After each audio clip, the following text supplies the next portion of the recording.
you somebody like Dembele is there. No, one will beat them with their 11 squad. Everybody was there, including Donnarumma. No, when you play with them, don't say when you. Or you say when you beat them. Some people were saying as if it was easy at PSG. I don't know whether PSG they sold their match to you or what. But we beat teams more than PSG. Better than PSG. No, tactically, Maresca did very well on that day. That game. When you deserve your flowers, I just because that game almost 90% of Chelsea fans knows that you are only going to compete, but you can't win. It doesn't matter. In fact, guys, we are going to give our weekend's games prediction in the Premier League, including Laliga. So please watch this video till the end. So let's start with Arsenal West Ham. The Gunners. Yeah, this is another London derby. Isa, Arsenal West Ham. Arsenal West Ham. That's also one of the games that is going to be tough, but not going to be tough for Arsenal because it's going to be Arsenal's home. That's Emirates Stadium. If you look at the qualities and the kind of experienced players that Arsenal is having based on their resources, there is nothing that shows that Arsenal cannot beat West Ham if only football is fair. Because currently this year, if you look at West Ham, their performance, they have only 4 points. They have only 4 points and they have been ranked as 90th in the league table, which is very bad. If you look at West Ham in the field of playing, even if you look at the set pieces this year, they've only scored 1 goal for set pieces. Tactically, if you look at maybe on play in the field of maybe the game, they've scored only 4 goals out of it. If you look at penalty, West Ham. So it means that if you look at all these things, if you look at like how they play, starting the league and now up to now where we are, having 6 goals is not maybe enough as a team. If you look at West Ham attackers, like somebody like, if you look at Bowen, if you look at Samavile, if you look at Fernandes, if you look at Lucas Paqueta, these attackers, I would say they are not attackers that they can overcome Arsenal defenders like William Saliba, Gabriel, Timber, and then. So you think Arsenal will overplay them? Arsenal will overplay them. Look at this kind of quality as compared to this. I don't think there will be much pressure on Arsenal. Team. So your score prediction? My score prediction: Arsenal is going to win 3-1. Okay. Ambitious. Arsenal West Ham London derby. Yes, Arsenal West Ham. On paper, we can say that Arsenal is far ahead of West Ham in this particular game. Okay. You know, with the way Arsenal started the season very well, currently they are second on the league table. Okay. West Ham started the season very poorly. In fact, they had to sack their manager, Graham Potter, to hire Nuno. Experimental. Exactly, to come and continue the job. Okay. And you know, for a new manager, you still need to settle in. You still need to, work your way into, establish your tactics on the team. In terms of individual players, West Ham have some fantastic players, Bowen and all those guys, Paqueta. But as a team, they've lost, touch with their style of play. Let's see if they can have something to prove in this particular match. Especially, there's something we call a new manager bounce. Sometimes, tactically, you are not doing well, but just because you have a new manager and every player is eager to prove himself to claim a starting 11, you see a team performing very well. But overall, I still think Arsenal would beat West Ham hands down, despite the fact that it's a derby, and in derbies you can expect anything. I still think Arsenal is ahead. And they win this game comfortably by 4-0. Okay, as you said, Arsenal on paper they are the clear favorite here, but I'm seeing Arsenal doing something in this game that may cost them. They may try to rest their players. Okay, I'm telling, because it is their home and they came from Champions League game. They may try to rest their best players, and if they do that, this is London derby, and this kind of derby game sometimes form doesn't matter. Yes, so if Arsenal overrest their first 11 players, Charlie, this game they will not get it easy. West Ham in a normal day they are very good, and as we said, new manager, the players, they will try to prove something. Although I also see Arsenal winning this game, but Charlie, they shouldn't do mistake and rest Eze and Co. Charlie, if not that, West Ham will come for them. So I'll say Arsenal 3, West Ham 1. Manchester United, Sunderland, Isa. Manchester United home. Sunderland is now 5th. Okay. Yes, if you look at the league table, Sunderland is now 5th with 11 points. Manchester United. Sunderland. Yes. The bosses of the world champions. Yeah. I think they beat you hands down. Don't worry. And where are they on the table? That matters. Okay. So Manchester United this year, if you look at the performance for Manchester United in the EPL, is very bad. I heard they're about to sack Amorim. Well, the question here is that Manchester United are about to sack Amorim for his performance. Okay. Now I can see that some of the Manchester United are crying that Amorim's system is no good, playing the 3 back. We have so many coaches who have played 3 back in the system. Conte has played 3 back. Graham Potter has played 3 back. Your former coach. So all these coaches played 3 back, but they succeeded in the Premier League. Nothing happened to them. But if you look at the individual or the quality of players that they were having and playing that kind of 3 back, nothing shows that they are going to fail. Nothing shows. But if you look at these players, so this game coming to Sunderland, and the Sunderland is also one of the teams that this year rich. It's just like PSG team. You can't pinpoint the kind of a big star player. It's at first last season. If you look at their performance, you cannot point a player who is very high when they are talking about those players, except maybe Dembele, who has played Barcelona. It was just there a is name. some kind of teamwork between them. When you are playing, you can see that kind of teamwork. Yes. So that is what the Sunderland people are doing. I mean, because of teamwork, you can't be scoring some kind of big clubs, competing with big clubs, and where you are right now. So I think Sunderland, they will come for Manchester United. If you look at Manchester United performance, Manchester United doing well is going to be draw for this particular game. Okay. I can see Sunderland winning this game. Draw. Okay. This game for me, United will lose this game. I will not talk a lot because see, anytime that United is playing against a team who wants it more, they always fumble. They suffer. Against Brentford, we saw it. Because when you look at this United team, mentality, they are not there. Both the players and the manager, that mentality, let's go for a win. Let's win. Like, the confidence is not there. When you look at United players, it look like mid-table team players. Anytime that they are playing, they are not playing to win. They are playing to see whether they can win. You know, there's different. You are playing, let's go and win, and let's go and see how at the end, no matter how the game ends, we are good to go. That is how United team and Amorim, they are currently play. And I think if Sunderland beat United, Amorim, they will finally let him go. Yes. So for me, I don't see United winning this game. They can't win it. Not because I'm a Chelsea fan, but when I look at this Sunderland team, the way they just surprised everybody. Nobody saw them coming. It looked like Forest last season. They started very, very, very well. And they ended poor. Yes. So let's see. So for me, I think Sunderland will beat them. Yes, 2 goals. I would say 3 goals to 1. Yes. Ambitious. Manchester United, Amorim United, and Sunderland. Yes. With Manchester United, we all know their situation. Charlie. This season, they are in the same bracket with Chelsea. No. We are just 1 point ahead. The same bracket. Manchester United. We are playing Champions League. No, what I'm saying is in terms of performance. In terms of EPL. In terms of performance in the league. But we have wins more than them. We both won 2 games. Yes. Are you sure? We are only 1 point ahead of Manchester. So we played one draw against that Brentford. They could not beat. Exactly. You draw against. I think they also played 2 draws. They had 2. They draw with Fulham. They draw with Fulham. Yes. Is it? I think that United only have 1 win.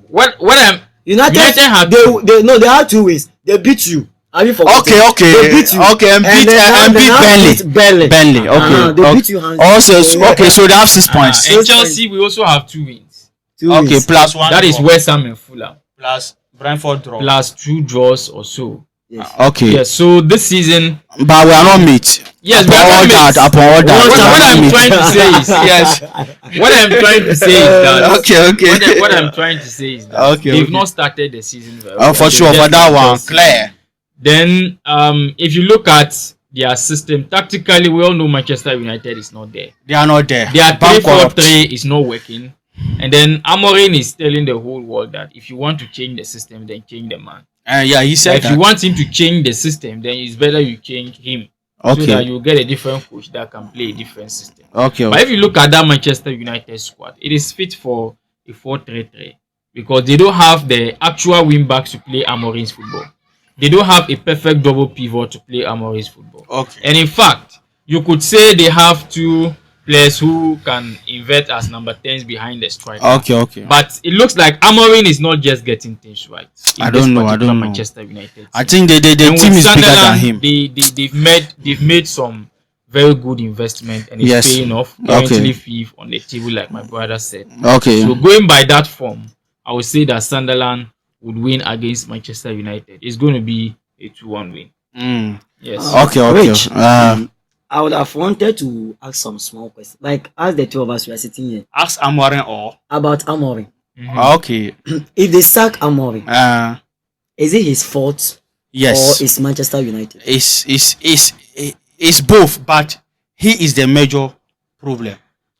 Rich. They should sack him. Sacking. It looks like he is too soft for the Premier League. Sacking Amorim. He's crying too much. Amorim has a whole lot of reasons which Manchester United they know.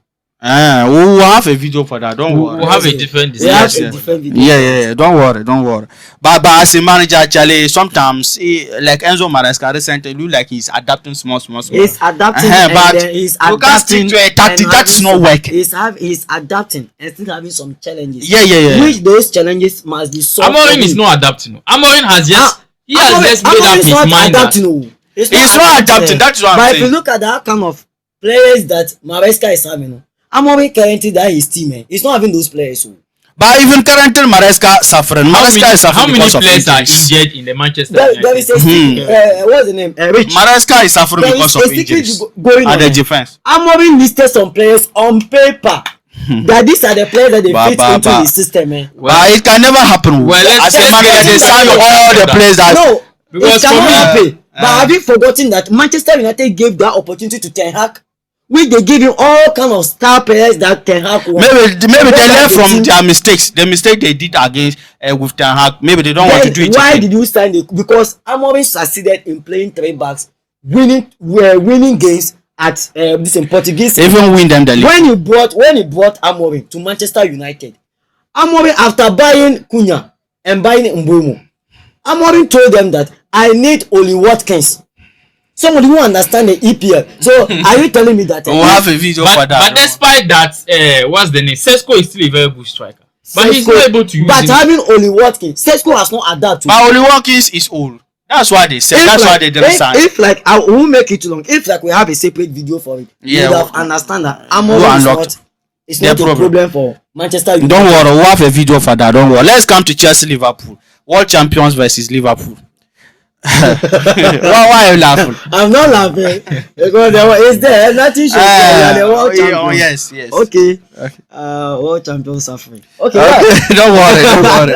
Atletico Madrid. Playing against Liverpool for this particular game is going to be a serious game because Ancelotti is also one of the coaches that, in fact, in the EPL, is also one of the dangerous coaches that who can cause damages at any time. Ancelotti losing 2 matches consecutively. It means he's going to prepare fully against what? Chelsea. If you look at Ancelotti's first 11, typical permanent first 11, in terms of experience wise, they are all what?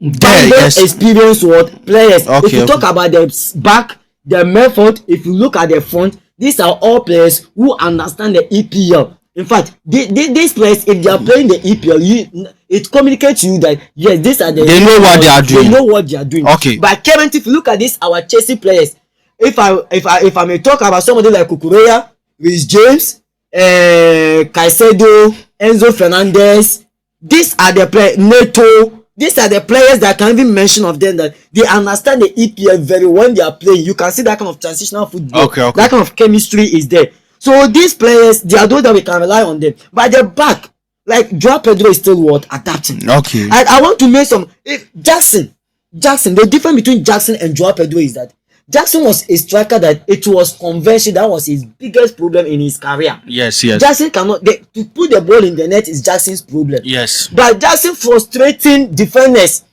And any striker, Jackson just like partial to Highland. Yes. They are those frustrating defenders. Defenders don't relax. They always suffer. But if you look at Joao Pedro, in terms of frustrating and all those things. You don't have the pressing or the pace like that to run around. That pace is not there. Yes. And if you look at the positioning, to sometimes I have problem with him. He's trying to play like somebody like Benzema or Hurricanes style of play as striker. And you can't get that in Chelsea team because Kopama is not there. Which you can go and play and catch the feeder is not there. So sometimes like this, you will drop an outcome and you see the opponent defenders, they are free because no pressure is on them. So if you look at this game and this Chelsea defenders, well, frankly speaking, but they are still a champion. So you see competing who is winning this game? Who is winning this game? This game, I can see Liverpool being favorite for this game. Okay, let's see. Because you are afraid of the defense. The defense. Okay, don't worry. Defense. Because if they're able to, I know for your method. Yeah, he's there. It's going to be 50-50. The method is going to be 50-50. Okay. I believe in Caicedo and then Enzo Fernandez. Okay. They will do their work. Okay. And them to having Gravenberch and then McAllister or maybe McAllister as Ambitious said. They are also good with method. So it's going to be 50-50. Okay. But the defenders, you can say Konate, Joao Pedro being between Konate and Virgil van Dijk. Okay, let's see. In terms of air balls and even down, they will match boot to him. So your score prediction? So I think Liverpool can win this match too. Okay. Ambitious. Chelsea Liverpool. Yes, Chelsea Liverpool. This is a game between two big rivals. In fact, if we are going to count the teams competing for the Premier League, definitely you mention Chelsea, you mention Liverpool. Yes. Liverpool won the Premier League last season under Arne Slot, and that tells you the kind of manager he is.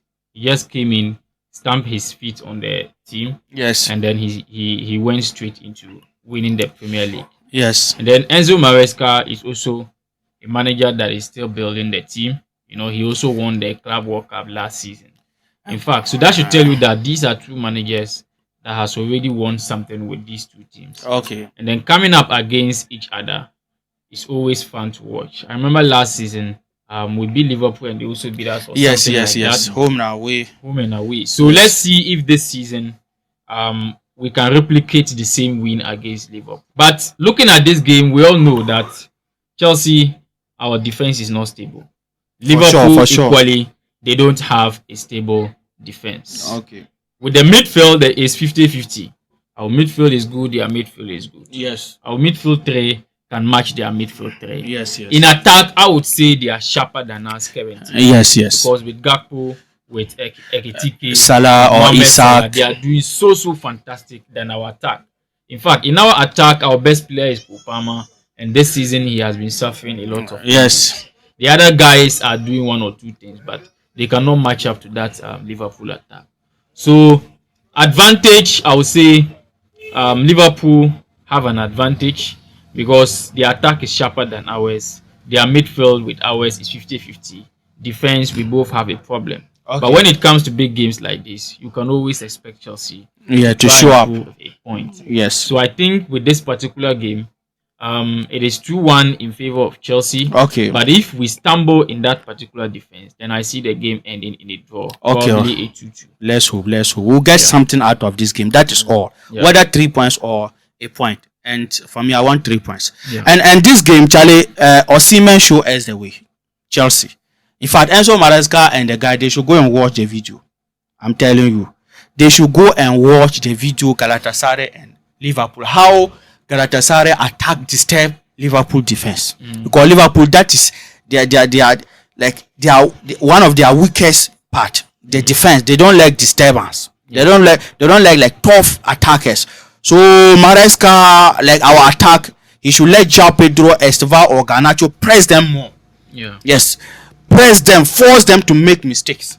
Then we can capitalize on it. Yeah, we saw the goal that they scored, it was a penalty. They forced them to some extent. They even caused that penalty. Osimhen converted that penalty. So Osimhen exposed Van Dijk. Osimhen exposed Liverpool defense. So Chelsea, we now saw the way. So for me, I think if we can capitalize, pressing their defense, we'll have something in this game. That's what I'm saying. You are always analyzing people games and you winning. For sure. See, this Liverpool team on paper, they look dangerous. They look scary. They look good. But on the pitch, they are beatable. I'm telling you. Because Crystal Palace, They have done it. They show us the way. Galatasaray recently. In fact, it means the world champions. They are showing the world champions. Yes. No, don't worry. No. Liverpool is aside that, we've also beaten them last season. So last season, they didn't have Ekitike. They didn't have but even those guys, even those guys, they are not. But last season we didn't also have we didn't also have they use the second team. It doesn't matter. That was Liverpool show up at Stamford Bridge. So for me, I think this game Chelsea will win it. Yes, I will say 3-1. Let's come to Real Madrid Villarreal. Real Madrid. That's Spanish La Liga. Yes. We have now moved on to Spanish La Liga. That's also one of the Saturday games. It's going to be also one of the little bit tough matches, but not tough to Madrid. Yes. Okay, because, don't worry. Well, Rich, this year Madrid, our team, after losing against our big rivals who don't want to give us the way at ATM. Yes, and always we too, they will also benefit. Because if you will give Madrid away, you always remain troughless. Okay, don't worry. Yes. So if you look at the match that we play against ATM, there are a whole lot of things that happens in the match. That's why ATM is able to beat us 5-2. Yes. And then the next match, Champions League, I think Xavi Alonso is having some kind of serious matches in this October month. Yes, as a Madrid fan, me myself, I'm even afraid. But the matches are too big. So Xavi Alonso approaching this Villarreal game. In Carrot match that I identified 2 or 3 things. Xavi Alonso as a coach, as he came to the team, he still was trying some certain things. Last week when we played that match, when the lineup came, we realized that Arda Güler, somebody who is a deep lying playmaker, somebody that you are converting into a deep lying playmaker, you are now playing Arda Güler and Mbappe as 2 top. I was saying how, because I don't understand that system, because yes, you are trying things. But any player that you want to convert into a deep line playmaker, he should always be at the midfield to dictate what your style of what playing. Okay. Wherever he will be the one to control the game. But if you are going to play that kind of particular player as a top 2, which is always going to be tedious for you, okay, who is going to control the game at the back, and we suffer because if you look at Tchouaméni's style of player, he's a destroyer. Okay. And he's a ball protector. Okay. He's not a creator. Okay. Tchouaméni. Okay. So those kind of players, you can't rely on them that they can control the midfield and give exceptional passes like Toni Kroos. Okay. No. If you look at Dani Ceballos, so in terms of ball holding, creativity, very low. Okay, these are the players. Okay. So I don't understand. So let's come to this Villarreal game. Do you think for that matter, Villarreal, they've done well because Champions League, they are having 6 points. Yes. They won their last 2 games. They won their last 2 games. Yes. So I think Villarreal team to this year they are doing well. Yes. They are doing well. Upon all that, it's not anything to Madrid. Okay, every day it's not anything. Don't worry. With our best striker in Europe. Oh, but you have been doing. No, don't worry. Let's continue. Is it the 80? Let's continue. What is coming down on paper? Kylian Mbappe. Yes, with Kylian Mbappe better than Joao Pedro, I think we can give them 4-0. Yes, 4-0. Against Villarreal 4-0. Yes, your confidence is too much. No, it's not too much because what we are doing. Kylian Mbappe just said that he's not happy because only the 3 goals. And Mbappe want to win the Ballon d'Or next year, but you not get it. Cole Palmer is there. Ambitious. The game. Real Madrid Villarreal, Madrid home. Yes. So with this particular game, we all know how Real Madrid started the season. For sure, Charlie. They started the season on fire. Very well. Very well until that defeat against ATM. Atletico Madrid, which was expected because Atletico. Normally when it comes to derby games, I always say sometimes it's not all about the form. For sure. Because derby games comes with pride. You know, they know what is behind it. Yes, history. They know what it means to lose against your close rival. I swear. So that defeat against Atletico Madrid was expected. And then what I love was the fact that they bounced back in the Champions League, winning 5-0 or so. With Mbappe scoring a hat-trick. Now, if you look at this Xabi Alonso team, I think his team is built on tactical flexibility. You see that they are very flexible tactically. Sometimes you see them lining up in a 4-2-3-1. Sometimes you see them lining up in a 4-4-2. And then also, their system is built on partnership. You see that so far there is a very good partnership between Arda Güler and then Kylian Mbappe. That partnership is very, very, very, very good. Yes. You see that I read somewhere that Arda Güler provided 3 assists this season. And all the 3 assists went to Kylian Mbappe.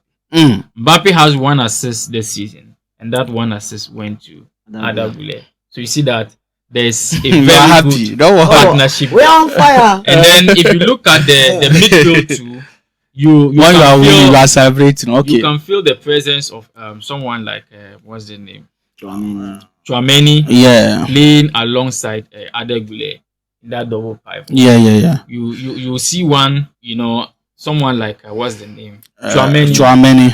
Providing that aggression. Okay. They doing the in the midfield. In the midfield, and you see Arda Güler controlling the tempo. Of the game.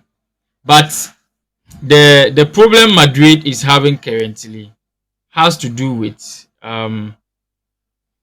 Valverde and then what's the name?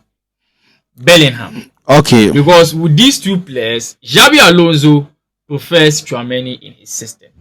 Now, if you prefer Chouameni in your system and you also prefer Arda Güler in your system, then who play as the 3rd man in midfield? Are you playing with Valverde or Bellingham? Or you are playing with Bellingham? And these are 2 players who they are all good on the bench. Yes, they are all good. You see that? I think in the game against Atletico Madrid, Valverde made some few errors leading to goal, and then if you see his rating, he speaks. He was not happy with his performance, and he's feeling the pressure because currently there's Chouameni was always on the bench. Yes. But Ancelotti, what's the name? Xabi Alonso came and said, "No, I prefer Chouameni in my system." Okay. You get it? Because sometimes he wants to build with, though he plays with a back 4. Sometimes he wants to build with a line of back 3. And Chouameni is that player who can step in between the centre backs and allow the full backs to overlap. Okay. You get it? Okay. And then Arda Güler is also the kind of player who can control the midfield and can give those pinpoint passes to Kylian Mbappe. Okay. So you see that. So are they going to add Bellingham to these 2 players, or they are going to add Valverde to these 2 players? That is where the problem comes in. That is where managerial is important.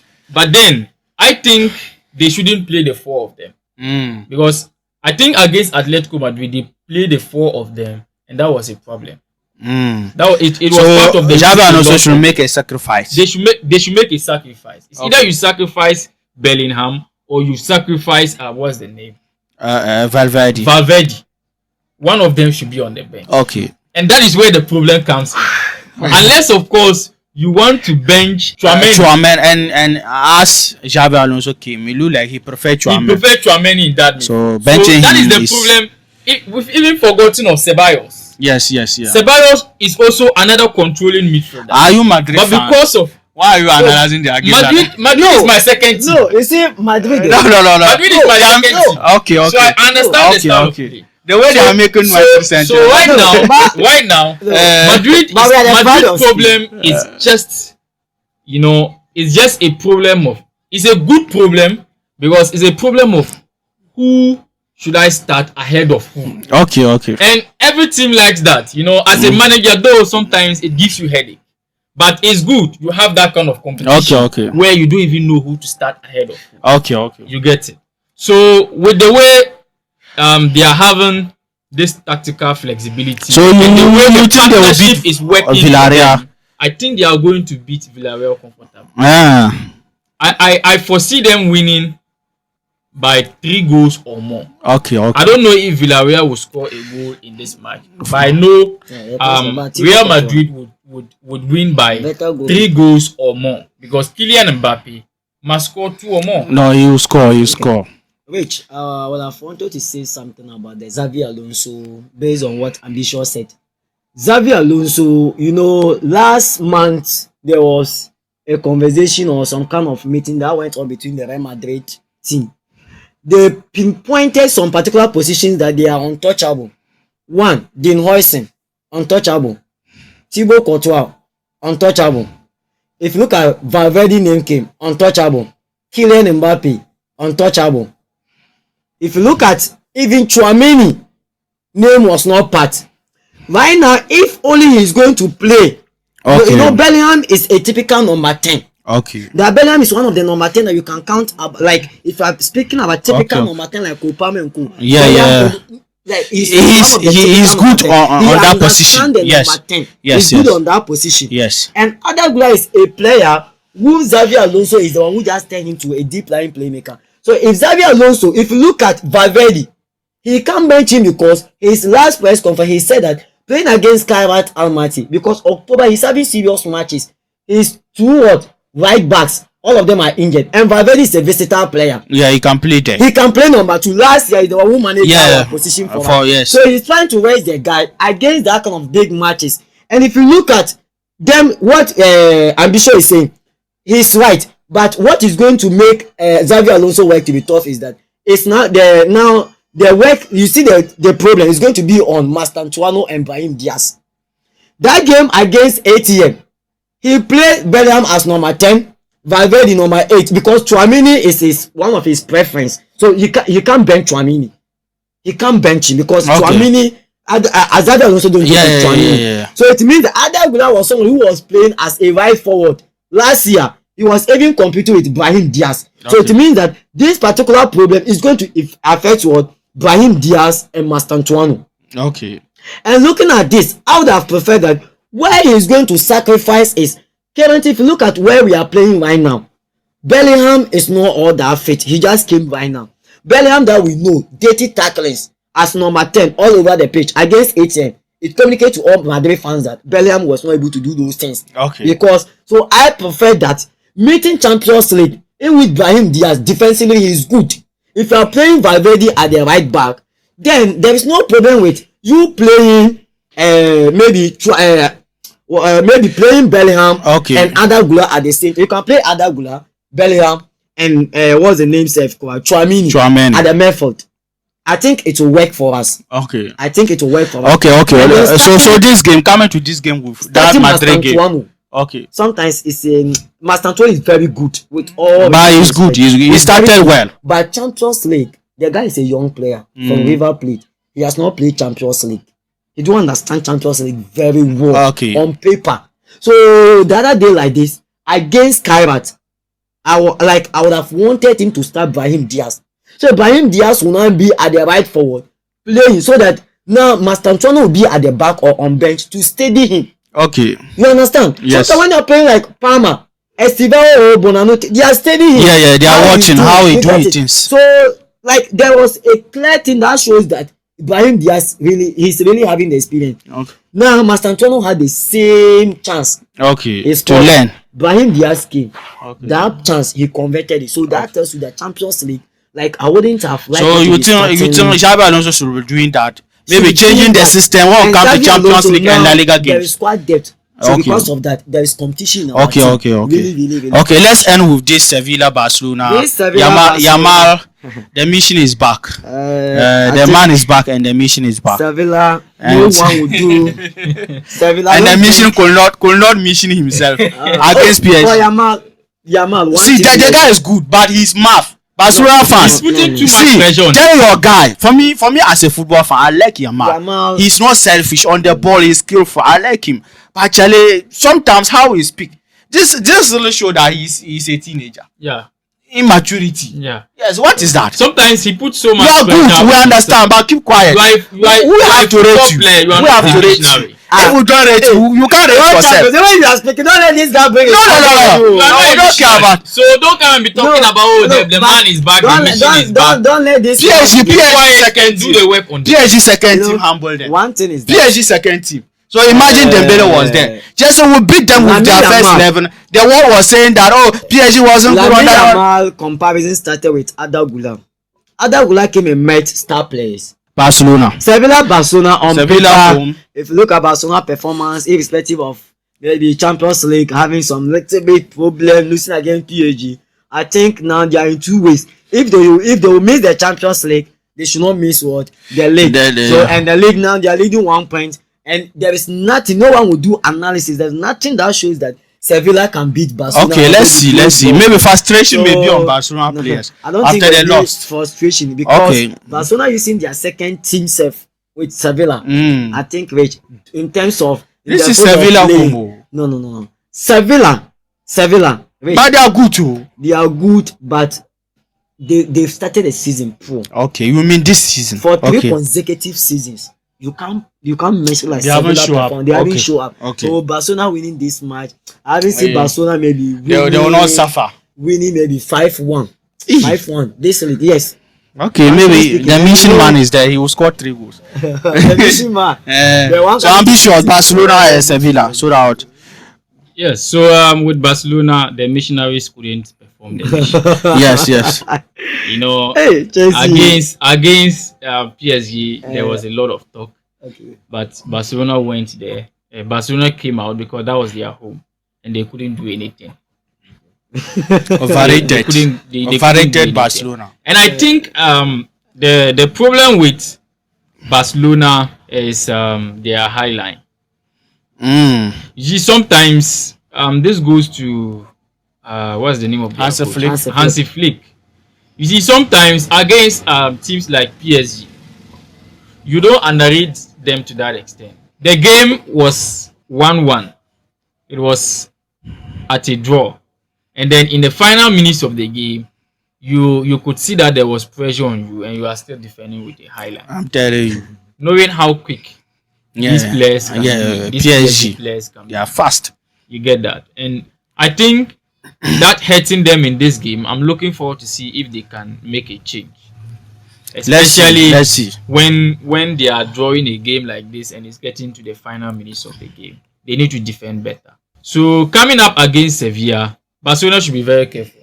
Okay. Because sometimes there are certain games that when you lose, it dampens your spirit. Yeah. And losing against PSG, if they don't take time, it will affect their game against the next game. I foresee them winning, but if they don't take their time, they might end up drawing this game. Okay, let's see. It will be good. And if they draw this game, it compiles their worries. Yes. Yeah.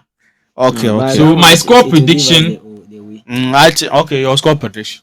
My score prediction, I think this game is going to end 2-2. Yes. I also see them drawing this game. They will not recover from that PSG loss because the confidence they were sending there and the pressure they put on themselves. Barcelona, we are going to beat PSG. What? As if they have been beating PSG. Past 3 games when they met PSG, beat them all. So I think this season only Chelsea that beat PSG. Nobody even Madrid. Guys, let us see about Chelsea. The Blues. Yeah. Blues the color. World champions. Nobody is safe as far as Chelsea is around. Don't worry. PSG, of course, a big trouble to you. Barcelona will beat you. You never like.